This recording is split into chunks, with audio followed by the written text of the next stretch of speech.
وەختتان وەخێر خەڵکە کوردەوار و میدوارم لە هەرکوێ هەن ساق و سەلامەت بن. من مەجبورم کورتەلایفێکدا بنێم بۆ خاتریەوەی کە ئێعلام بکەم ئەمشەو ئێمە لەسەر خواستە دۆستان و ڕەفیقان و خەڵکی خۆمان بەرامبەر بە مەسئلەیە ئاغایە مستەفا سەلیمی دیبێتێکی چڕوپڕمان ئەوێت.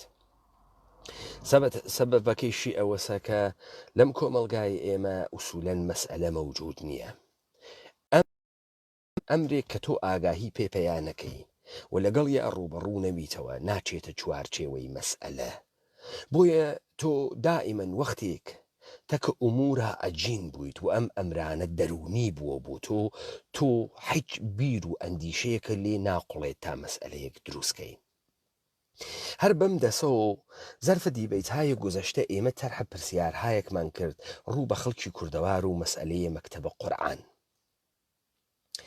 من لەگرا ئێشێ مەسئلەیەشی تر باس بکەم کە دەقیقەن ئەڕۆنەوە بۆ دیبەیتەکەی ئەمشەوە مستەفا سەلیمی مهمە، چون ئێمە تەرحە مەسائلە مختلفی تیاکەین.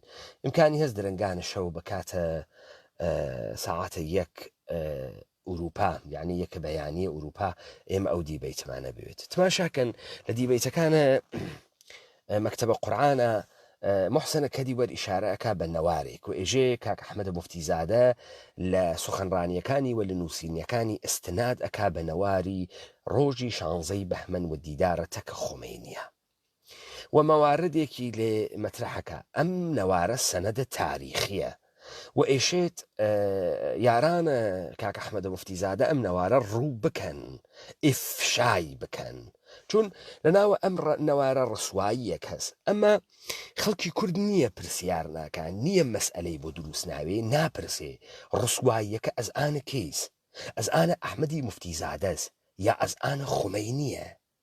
ئەم نەوارە نەوارە گفتوگوی فیما بینە ئەحمەدە موفتیزا و خومەینیە. ئیستا گیرەکە وا لەکوێ، ئفشاکە وا لەکوێ کە ئێشێ بکرێ. ئفشاکە وا لەسرە اختفاء شورای مدیریەت مەکتەب قورئان لە دەرنەخستنە قسەکانە خومەینی. لەگرا میزانە سخافەتە خومەینی دەرئەکەفێ، نە میزانە سخافەتە ئەحمەی موفتیزا.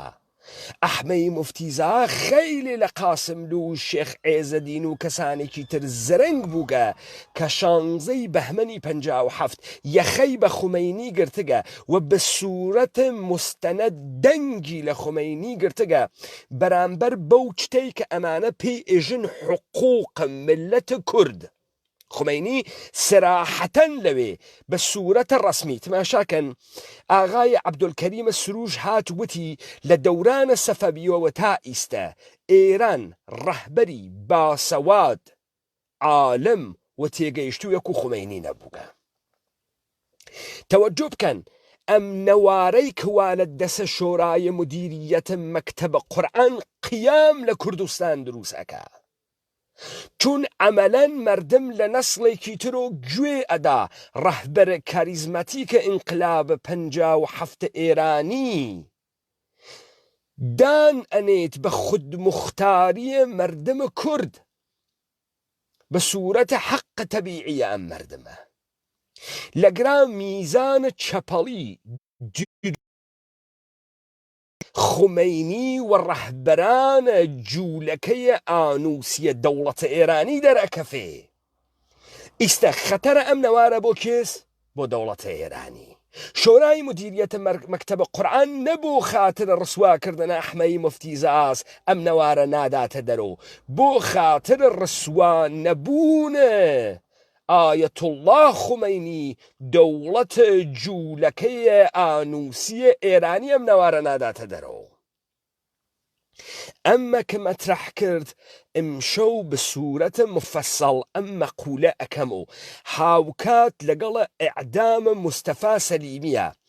عەزیزم لەم جامعەیە کوردەوارە ئێمە دائیمەن بڕوا بە زانین زاڵ بووگە. لەم ئوروپا زانین ڕۆژێ توانی بڕوا شکست بدات، شکستیشیدا، بەڵام ئێمە زانینمان لە ڕێگای بڕواوە لە دەروون داگیر کریاگە. بۆیە لە ئێمە ئەندێشە نایەتە دەرەوە، بیر نایەتە دەرەوە، پرسیار نایەتە دەرەوە، مەسئلە مەترەح ناوێ. ئێستا ئاغایانە مەکتەبە قورئان، خەڵکی کوردەوار بڕۆن یەخە بگرن بە شۆرای مدیریەتە مەکتەبە قورئان، بێژن نەوارە مکالەمات، ئەمە جمهوری ئیسلامی زەبتی نەکردگە، ئەمە خۆمەینی زەبتی نەکردگە، ئەمە کاک ئەحمەدی موفتیزادە زەبتی کردگە و لە ئاسارەکەی خۆیان بارها ئستنادی پێکردگە بە بەشێک لە محتەویاتی محسنە کەدی وەریش ئێژێ سەنەدە تاریخیە و ئێژێ ڕووی بکەن.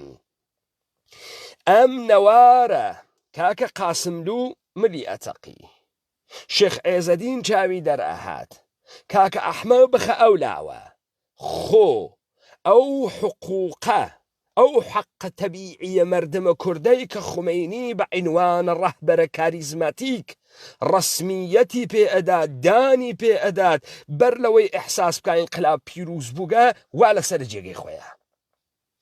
ئەو نەوارە وەگفتەکانە خومەینی ئینقلاب و قیامە دووبارە دروست ئەکا لە کوردەوارە ئێمە. بۆیە مەکتەبی قورئان ڕووی ناکات، بۆیە شۆرای مدیریەتە مەکتەبە قورئان ئەم نەوارە ناخاتە دەرەوە. من لەم ساتە کۆتاه مەجبور بووم بە سوورەتە سەریع و ئیجمالی ئەم مەسئلە مەترەح کەم. پس ئێمشەو ئێمە و یارانە ڕاپەڕین بزانن لەسەر ئەم مەقولاتە بەحس ئەکەین کە بۆ جامعی ئێمە ناتوانێت تەحلیلکە، بۆ جامعی ئێمە هەر زریکەی لێ هەڵاسی و نازانێت چه خەوەرە، بۆ جامعی ئێمە مەسئلەی نییە و ناتوانێت تەرحە مەسئلە بکات، بۆ جامعی ئێمە ئەوەنە عەقڵی لێ نایەتە دەرەوە. ئەمانە دائەنین بۆ دیبەیتەکەی ئەمشەو لای ئێوە خۆش.